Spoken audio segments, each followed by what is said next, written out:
This is why I always whisper. About 10 years ago, my daughter was struggling to learn how to read, and she had trouble blending sounds and following written instructions. From their goodbyes. In about third grade, I think as the reading became more difficult and school became harder for him and he started to realize that something wasn't right, he developed a lot of anxiety. I'm not going anywhere. He was a preemie when he was born, so he had a little bit of challenges growing up as a toddler. He didn't walk early. He walked at 15 months. A little more emotional, a little frustrated. It's one of those we always thought he would outgrow, but never quite did. It kept following him along.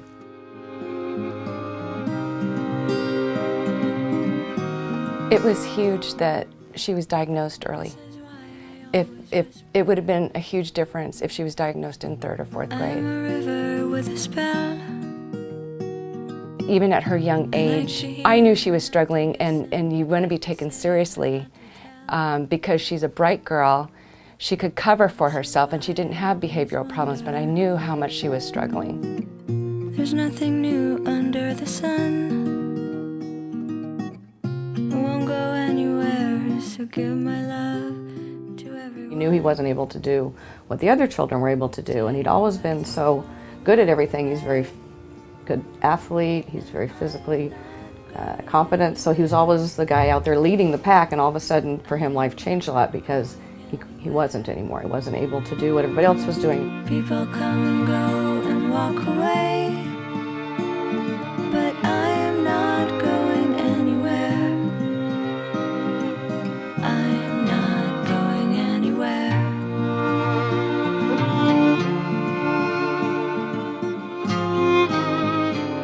He became frustrated with simple art projects that the teacher would ask him to draw, and he couldn't connect the circles when he was making a circle or trying to connect some of the basic figures. We noticed that he was having a hard time with that. It hurt because I had trouble in school and struggled all through school. And I could see her experiencing the same thing. He developed a lot of anxiety, and that really led us to then find out the underlying reasons. So when we started to see he was resisting going to school, he was just everything in his personality turned around. He was quiet, he was unhappy, he was frustrated. I think Chandler's biggest challenge has been his self-esteem. He had a hard time connecting with his friends at school, and he was a little different. He would act a little different. His attention span was real short. He would do much better on a one-on-one in a classroom environment. When it came to a large group, he would lose focus and have a real hard time concentrating. I was always a little worried, a little nervous. I was afraid to talk out in class, raise my hand, and just always a little nervous and self-conscious about myself. We ended up having to pull him out of class on a separate tutor to help him keep up with school. But by pulling him out of class, we actually alienated him anymore because he wasn't a part of the classroom anymore, and people would look at it differently. She got quieter and quieter. She didn't participate. She hid some of her papers. And I just felt like she was losing ground.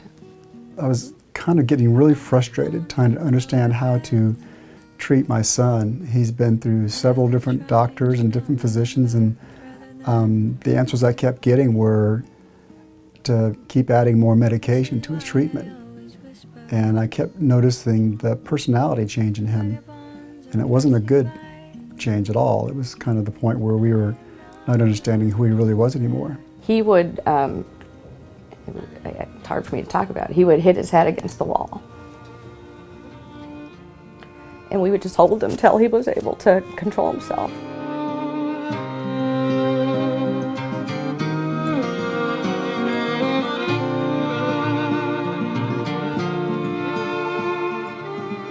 When you don't help everyone and help them achieve their potential, then you lose all sorts of talent. A child dealing with any of these many issues can just be totally lost because of it. Because you just decide, oh, it's a behavioral thing, or they're not trying, or they just, I could really see how that would be so easily misunderstood. And then not getting the basic education they need for those reasons, and then it's all over. It's not too late. I mean, my son is 14. I wish I would have done this 6 years ago. We would have probably had answers, and his quality of life would have been much better. When a child can't do well in school, they're not going to finish school. And they are going to find a group that accepts them, and they are going to find that they're good at something, and you want it to be something constructive. Goodbyes.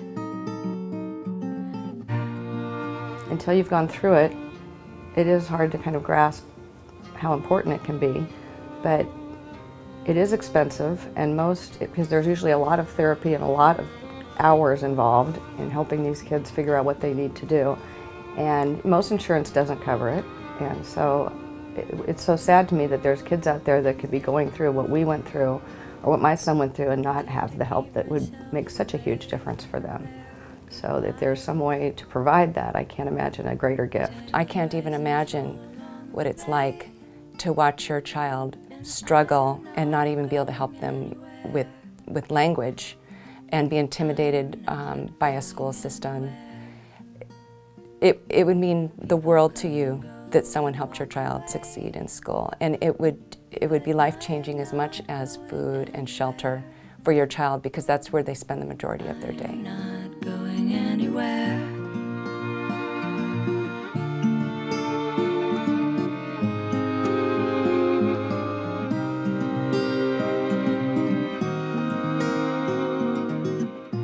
This is why I always whisper. She didn't get trapped in her own lack of confidence or labeled right away for years, which happens to so many kids. Happened to you? Oh, yeah, my whole school career. That was big that she was diagnosed early. There's nothing new under the sun. I'm doing great in school. I finally realized that, I can be at the top, and I can work that hard to get there, and I'm as happy as can be. The bay, and I am not going anywhere. I'm not going anywhere. People come and go and walk away. It's possible any kid with help can become the best version of themselves. I'm not going anywhere. We always hear about the third world countries that need all this help, but it's right here in our backyard. And it can make such a huge impact on so many children, the children that don't even have a full meal a day except for the one they get at school and provide. So I think it's definitely a worthy cause, and I look forward to supporting it.